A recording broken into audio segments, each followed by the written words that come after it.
Di sebuah rumah kontrakan sederhana yang terletak di pinggiran kota, hiduplah 3 mahasiswa bernama Riko, Doni, dan Tono. Riko dengan rambut gondrong dan kacamata tebalnya adalah seorang mahasiswa jurusan sastra yang gemar membaca buku-buku horor. Doni dengan postur tubuh yang kurus dan rambut cepak adalah mahasiswa jurusan teknik yang selalu sibuk dengan tugas-tugas kuliahnya. Sedangkan Tono dengan badan gempal dan rambut kriwil adalah mahasiswa jurusan seni rupa yang memiliki jiwa seni yang tinggi. Suatu malam, saat mereka sedang asik menonton film horor di ruang tamu, tiba-tiba terdengar suara tangisan yang sangat memilukan dari arah belakang rumah. Suara itu terdengar begitu jelas, membuat bulu kuduk mereka berdiri. "Woi, suara apaan tuh?" tanya Doni sambil menoleh ke arah Tono dengan wajah pucat. "Kayaknya suara kuntilanak deh," jawab Tono dengan suara bergetar. Riko yang sejak awal sudah merasa ada yang aneh dengan suasana malam itu, segera mematikan televisi dan menyalakan lampu. "Jangan nakut-nakutin ah," seru Riko sambil mencoba terlihat berani. Palingan juga suara kucing lagi berantem. Namun suara tangisan itu semakin keras dan semakin jelas. Kali ini mereka bertiga bisa mendengar dengan jelas bahwa suara itu adalah suara seorang wanita yang sedang menangis terseduh-seduh. "Gila, suara kuntilanak beneran!" teriak Doni sambil memeluk bantal sofa erat-erat. "Aku jadi merinding nih," ucap Tono sambil menggosok-gosokkan kedua tangannya. Riko yang merasa penasaran dengan suara tangisan itu memutuskan untuk menyelidiki. Dia mengambil senter dari laci meja dan berjalan menuju pintu belakang. "Mau kemana kamu kok?" tanya Doni dengan cemas. "Mau lihat, siapa tahu ada yang butuh bantuan," jawab Riko sambil membuka pintu belakang. Doni dan Tono saling berpandangan, lalu memutuskan untuk mengikuti Riko. Mereka bertiga berjalan dengan hati-hati menuju sumber suara, yaitu pohon mangga besar yang terletak di belakang rumah mereka. Sesampainya di bawah pohon mangga, mereka melihat sesosok kuntilanak berambut panjang dan berbaju putih sedang duduk di dahan pohon sambil menangis terseduh-seduh. Kuntilanak itu terlihat sangat sedih dan putus asa. "Mbak Kunti, kenapa nangis?" tanya Riko dengan hati-hati. Kuntilanak itu menoleh ke arah Riko. Wajahnya terlihat sangat pucat dan matanya sembab. "Aku patah hati," jawabnya dengan suara serak. "Pacarku si genderuwo selingkuh dengan sundel bolong." Riko, Doni, dan Tono tercengang mendengar jawaban kuntilanak itu. Mereka tidak menyangka bahwa makhluk halus juga bisa mengalami patah hati seperti manusia. "Serius Mbak Kunti?" tanya Doni dengan nada tidak percaya. "Masa iya genderuwo selingkuh sama sundel bolong?" Kuntilanak itu mengangguk sambil mengusap air matanya. "Iya, mereka selingkuh di belakangku. Aku memergoki mereka sedang berduaan di kuburan." "Wah, parah banget tuh genderuwo," seru Tono sambil menggeleng-gelengkan kepalanya. Riko merasa iba melihat kuntilanak itu yang terlihat sangat sedih. Dia pun mengajak kuntilanak itu untuk duduk di bawah pohon mangga dan bercerita lebih lanjut. Kuntilanak itu pun mulai mencurahkan isi hatinya kepada Riko, Doni, dan Tono. Dia bercerita tentang bagaimana dia bertemu dengan genderuwo di sebuah hutan angker. Bagaimana mereka jatuh cinta pada pandangan pertama, dan bagaimana akhirnya genderuwo itu mengkhianatinya. "Dia bilang aku terlalu pucat dan kurang seksi," keluh kuntilanak itu sambil mengibaskan rambutnya yang panjang. "Dia bilang sundel bolong lebih menarik karena punya bolong di punggungnya." Riko, Doni, dan Tono tidak bisa menahan tawa mendengar cerita kuntilanak itu. Mereka tidak menyangka bahwa makhluk halus juga bisa insecure dengan penampilan mereka. "Mbak Kunti jangan sedih," hibur Riko. "Mbak Kunti cantik kok. Genderuwo itu aja yang gak punya selera." "Iya, Mbak Kunti itu unik. Gak ada kuntilanak lain yang bisa terbang sambil nangis kayak Mbak Kunti, tambah Doni sambil tertawa. Kuntilanak itu tersenyum tipis mendengar ucapan Riko dan Doni. Dia merasa sedikit terhibur dengan kehadiran mereka. Tapi aku masih sakit hati banget sama genderuwo itu, keluh kuntilanak itu lagi. Aku pengen balas dendam. Tono yang sejak tadi diam saja tiba-tiba menyeletuk. Gimana kalau kita bantu Mbak Kunti balas dendam? Riko dan Doni menoleh ke arah Tono dengan tatapan kaget. Mereka tidak menyangka Tono akan mengusulkan hal seperti itu. Serius, Ton? Tanya Riko. Iya serius, kita kan nggak bisa biarin Mbak Kunti sedih terus, jawab Tono dengan yakin. Kuntilanak itu menatap Tono dengan penuh harap. Kalian mau bantu aku? Tono mengangguk. Tentu.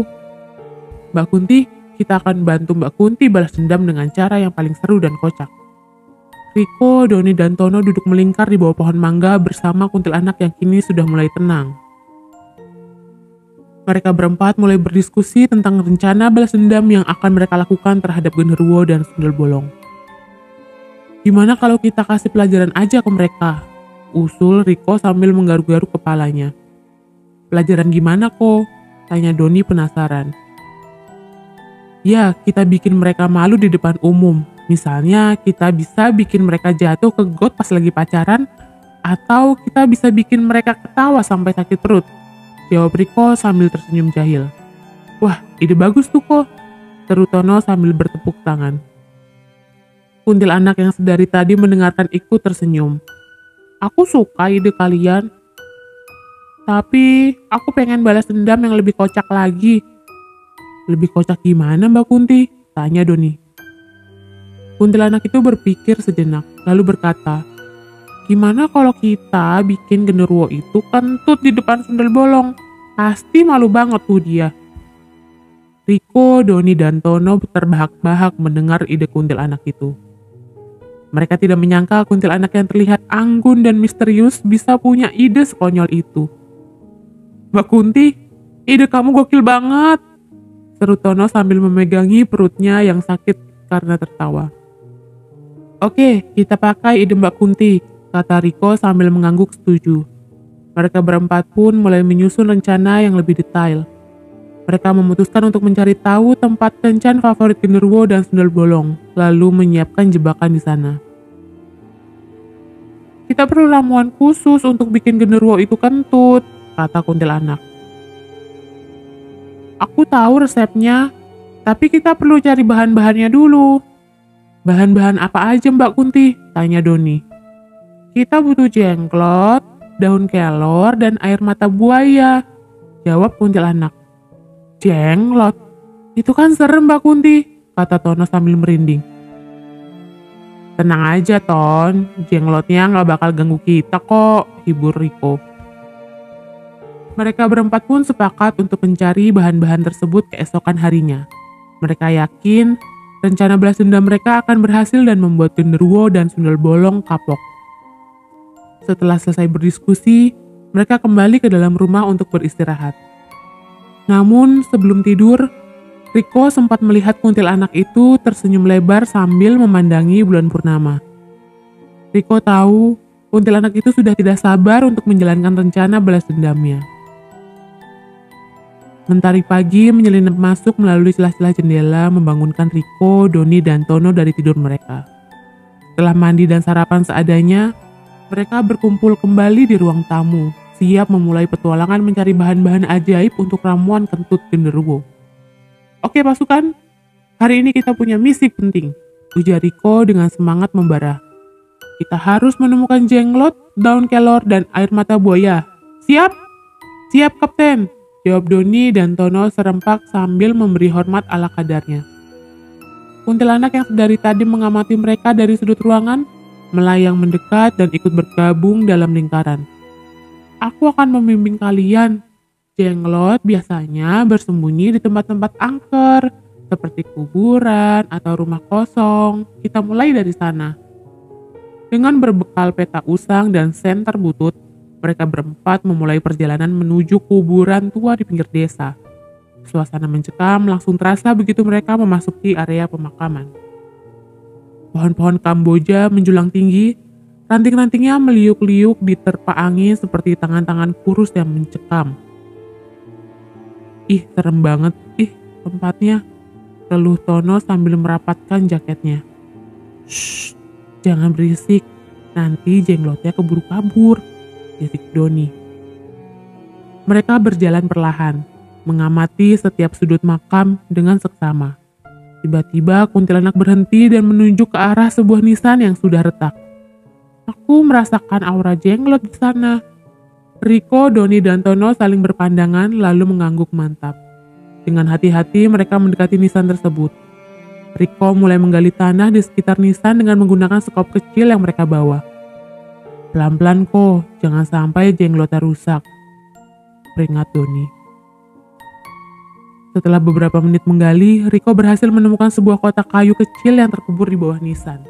Dengan tangan gemetar ia membuka kotak tersebut. Di dalamnya terdapat sesosok jenglot berukuran sebesar telapak tangan dengan kulit keriput dan rambut gimbal yang panjang. Astaga, ini dia jenglotnya, seru Tono sambil mundur beberapa langkah.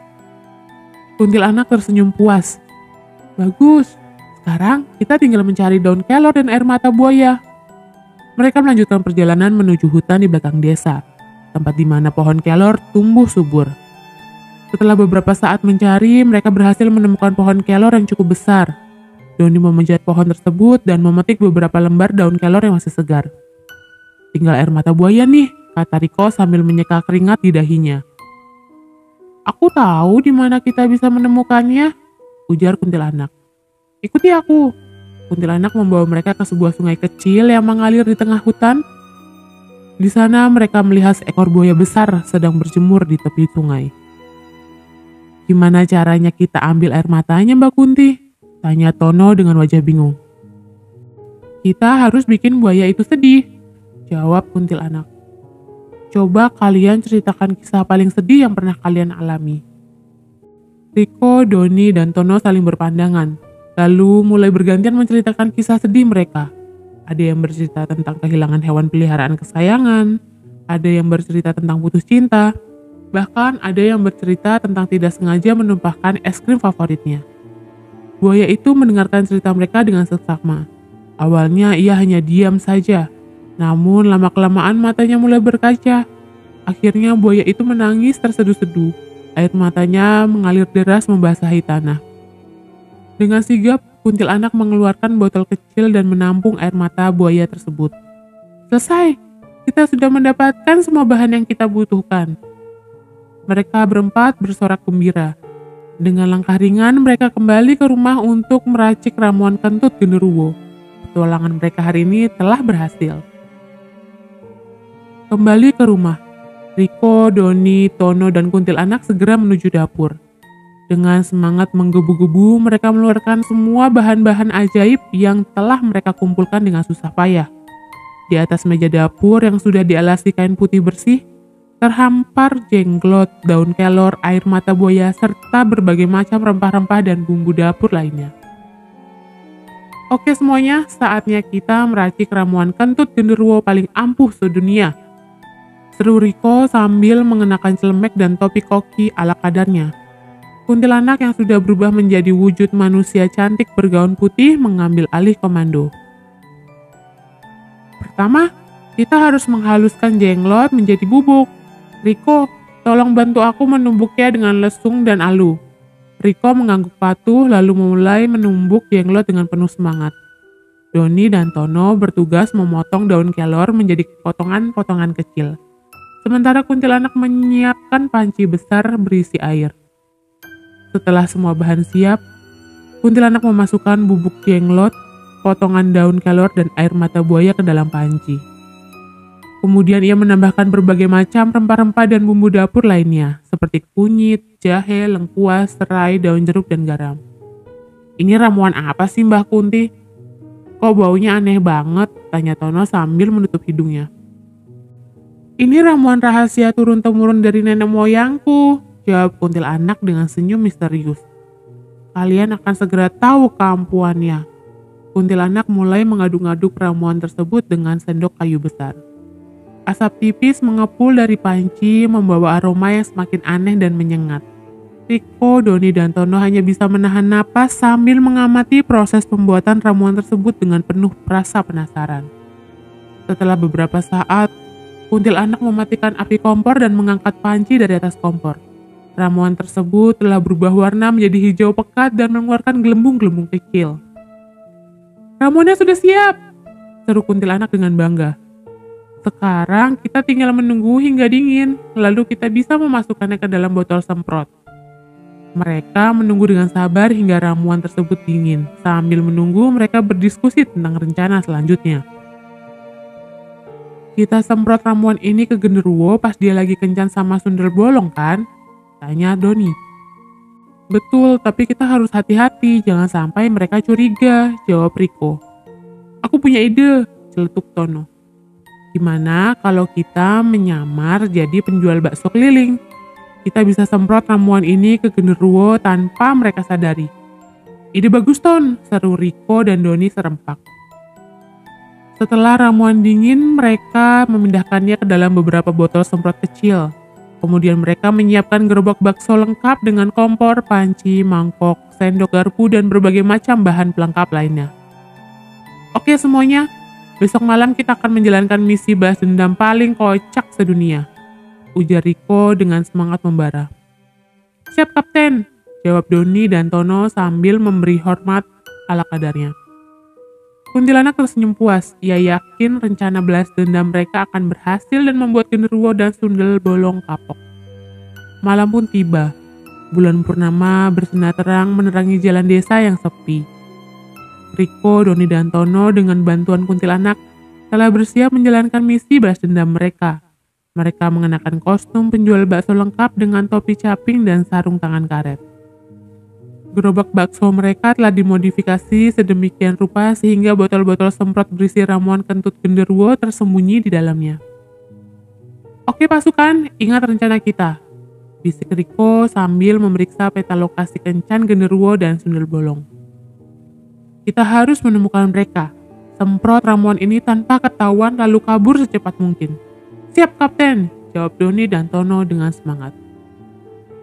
Kuntilanak yang telah berubah menjadi kunang-kunang kecil terbang di depan mereka untuk menunjukkan jalan. Mereka menyusuri jalan setapak menuju hutan tempat di mana genderuwo dan sundel bolong biasanya bertemu. Setelah beberapa saat berjalan, mereka tiba di sebuah tempat terbuka di tengah hutan. Di sana mereka melihat genderuwo dan sundel bolong sedang duduk berduaan di bawah pohon besar. Genderuwo tampak gagah dengan kulitnya yang hitam legam dan rambut gimbalnya yang panjang. Sementara sundel bolong terlihat cantik dengan gaun putih panjang dan rambut hitam terulai. "Itu mereka," bisik Doni sambil menuju ke arah pasangan tersebut. Riko mengangguk lalu memberikan aba-aba kepada Tono untuk mulai mendorong gerobak bakso. Mereka mendekati genderuwo dan sundel bolong dengan perlahan, sambil berpura-pura menawarkan bakso. "Bakso, bakso, bakso panas, bakso, bakso, bakso," teriak Tono dengan suara cempreng. Genderuwo dan sundel bolong menoleh ke arah mereka. "Wah, ada bakso nih, aku mau beli bang," kata sundel bolong sambil tersenyum manis. Riko dan Doni segera menyiapkan 2 mangkuk besar. Sambil melayani mereka, Riko diam-diam mengeluarkan botol semprot dari dalam gerobak dan menyemprotkan ramuan kentut genderuwo ke arah genderuwo. Tak lama kemudian, genderuwo mulai merasa perutnya bergejolak. Ia memegangi perutnya dan meringis kesakitan. "Aduh, perutku sakit banget," keluh genderuwo. Sundel bolong menatapnya dengan khawatir. "Kamu kenapa sayang?" "Gak tahu, tiba-tiba perutku mules banget," jawab genderuwo sambil meringis. Tiba-tiba genderuwo mengeluarkan suara kentut yang sangat keras dan panjang. Sundel bolong terkejut dan menutup hidungnya. "Ih, kamu jorok banget sih," seru sundel bolong sambil memukul lengan genderuwo. Genderuwo merasa malu dan berusaha menahan kentutnya, tapi tidak berhasil. Ia terus mengeluarkan suara kentut yang semakin keras dan bau. Sundel bolong tidak tahan lagi dan berlari meninggalkan genderuwo. Riko, Doni, dan Tono terbahak-bahak melihat pemandangan tersebut. Kuntilanak yang berubah kembali ke wujud manusia ikut tertawa puas. Misi balas dendam mereka berhasil. Mereka segera meninggalkan tempat itu dan kembali ke rumah dengan perasaan senang. Genderuwo dan Sundel Bolong pasti kapok dan tidak akan berani mengganggu mereka lagi. Keesokan harinya, kabar tentang kejadian memalukan yang menimpa Genderuwo dan Sundel Bolong menyebar ke seluruh desa. Semua orang membicarakannya dengan penuh tawa dan kegembiraan. Riko, Doni, dan Tono menjadi pahlawan di mata warga desa. Mereka dipuji karena keberanian dan kecerdikan mereka dalam menghadapi makhluk-makhluk halus yang selama ini meresahkan warga. "Kalian hebat sekali, nak," puji seorang ibu tua sambil mengelus kepala Riko. "Akhirnya kita bisa tidur nyenyak tanpa takut diganggu Genderuwo dan Sundel Bolong lagi." "Terima kasih, Bu," jawab Riko sambil tersenyum malu. Doni dan Tono juga mendapatkan banyak pujian dari warga desa. Mereka merasa bangga dan senang bisa membantu orang lain. Kuntilanak yang kini sudah dianggap sebagai bagian dari keluarga Riko juga merasa bahagia. Ia merasa diterima dan dihargai oleh manusia. Ia berjanji akan selalu membantu Riko, Doni, dan Tono jika mereka membutuhkan bantuannya. Malam harinya, Riko, Doni, Tono, dan Kuntilanak berkumpul di teras rumah untuk merayakan kemenangan mereka. Mereka makan bakso bersama sambil bercerita tentang petualangan mereka. Tawa riang mereka memenuhi suasana malam yang tenang. "Aku nggak nyangka kita bisa berhasil ngerjain Genderuwo dan Sundel Bolong," kata Doni sambil menyeruput kuah bakso. "Iya, apalagi ide nyamar jadi tukang bakso itu brilian banget, Ton," puji Riko. Tono hanya tersenyum malu-malu. "Itu kan ide kita bersama." Kuntilanak menatap mereka dengan penuh kasih sayang.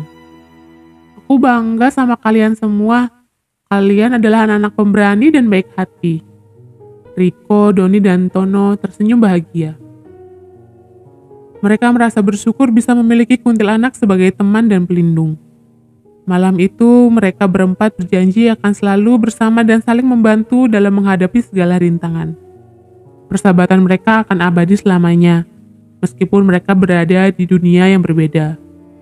Beberapa bulan berlalu sejak petualangan seru Riko, Doni, Tono, dan Kuntilanak, desa kembali tenang dan damai. Penduduk hidup rukun tanpa gangguan makhluk halus. Namun ketenangan itu tak berlangsung lama. Suatu malam, Riko terbangun dari tidurnya karena mendengar suara jeritan yang memilukan. Ia bergegas keluar rumah dan melihat warga desa berlarian dengan wajah ketakutan. "Ada apa ini?" tanya Riko pada seorang tetangga yang sedang berlari. "Pocong! Pocong bergentayangan di kuburan!" jawab tetangga itu dengan napas terengah-engah. Riko segera menyadari bahwa desa mereka kembali diteror makhluk halus. Ia segera membangunkan Doni dan Tono, lalu bersama-sama mereka mencari Kuntilanak. "Mbak Kunti! Mbak Kunti!" panggil Riko sambil berlari menuju pohon beringin tempat Kuntilanak biasa muncul. Tak lama kemudian, Kuntilanak muncul dengan wajah serius. "Ada apa, Riko? Kenapa panik?" Riko menceritakan tentang teror pocong yang baru saja terjadi. Kuntilanak mendengar dengan seksama lalu berkata, "Pocong itu pasti baru saja bangkit dari kuburnya. Ia merasa terganggu karena ada yang mengganggu tempat peristirahatan terakhirnya." "Lalu, apa yang harus kita lakukan, Mbak Kunti?" tanya Doni. "Kita harus mencari tahu siapa yang mengganggu pocong itu dan menghentikannya," jawab Kuntilanak. "Tapi kita harus berhati-hati."